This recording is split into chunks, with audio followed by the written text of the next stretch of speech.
Hey everybody, how's it going today? So we got this movie In the Shadow of Iris. It's been on Netflix for a little while, but I didn't get a chance to catch it till the other day. And I guess the original title of the movie was just Iris, but seeing as how I only know the elongated title because that's what it's advertised on Netflix, I'm just going to refer to it as that for now. And just fair warning for everybody, because some people are not a fan of subtitles, this movie is entirely in French. So unless you are fluent in said language, you're going to be doing a little bit of reading. I personally don't give three shits if a movie has subtitles, but some people do, so there you go. So the movie's kind of a mystery thriller. It's basically about a rich Parisian banker. Him and his wife are out having lunch, and then she steps outside for a cigarette, and then she gets kidnapped. But very quickly in the movie, you find out that her kidnapper and her are kind of in on it. So in your head, you're like, oh, what the fuck does that mean? And that's not giving anything away because that all happens like within the first 5 minutes. And slowly throughout the movie, you find out more and more about all three of these particular characters, and then the detectives that are out trying to find her. And that's basically the movie. I really don't want to say anything else because there's a lot of shit that goes on in this movie. Suffice to say, I thought it was actually a pretty impressive movie, but there's a couple bad things about it. The first thing is the pacing in the first, like, I don't know, like half hour of the movie was like a little bit janky. Like there's twisties and turnsies every few minutes, so it's like it keeps your attention, but there's some things where it just drags on a little bit too long about it. And it didn't really help that I was in the middle of a food coma while I was trying to watch this movie, so I almost fell asleep at a certain point. So that was a little bit of my fault, but it did get slow for a little while, which leads me to the best thing about the movie. There's kind of a thing that happens at some point. I'm not going to describe it, but as soon as it happened, I snapped the fuck out of my food coma, and I was like,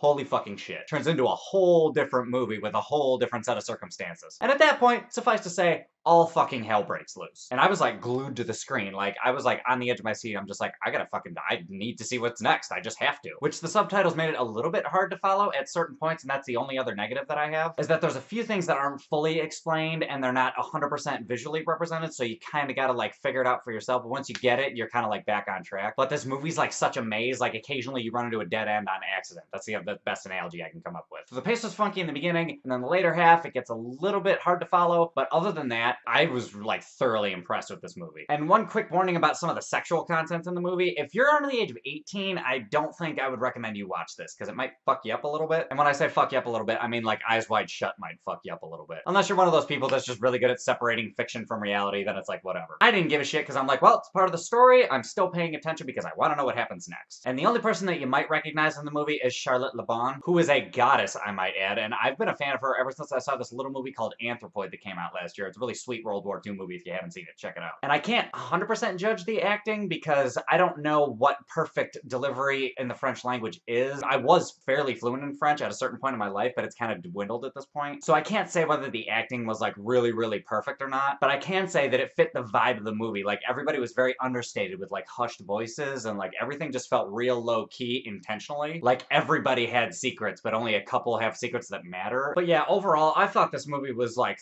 thoroughly entertaining. And it takes a couple of weird turns here and there, but honestly, if you can handle the subtitles and you got a bunch of time to kill, I definitely recommend you watch this movie. And I'm gonna leave it right there because I don't want to give anything away because this is a legitimately good mystery movie. To the point where you want to watch it again immediately after it's done. Because it's really one of those movies that like makes you think about shit. That being said, I'm gonna give this movie an 8.0 out of 10. It might not be for everybody because you gotta do some reading and it's a little bit explicit, but after you get past that shit, you'll be in for a wild ride and you will be intrigued the majority of the film. But anyway, guys, those are my thoughts. What are your thoughts? Have you seen this movie yet? Have you heard of it even? Hop in the comments. Let me know what's up. Other than that, if you like this review, give me a like, subscribe, do all that other bullshit, and I will catch you guys later.